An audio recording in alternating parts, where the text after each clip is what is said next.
class. Today we are going to see pouring grains to level. For this work we need 3 glasses marked and a picture of grains. So we can use whatever grains we have at home. For a variation we can change the markings of the glass.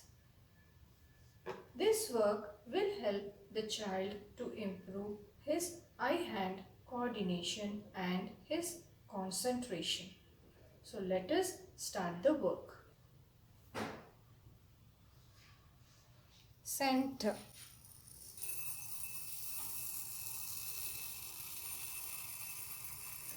Stop.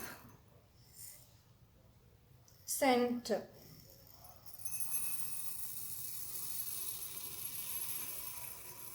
Stop.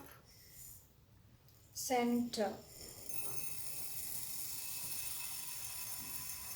Stop.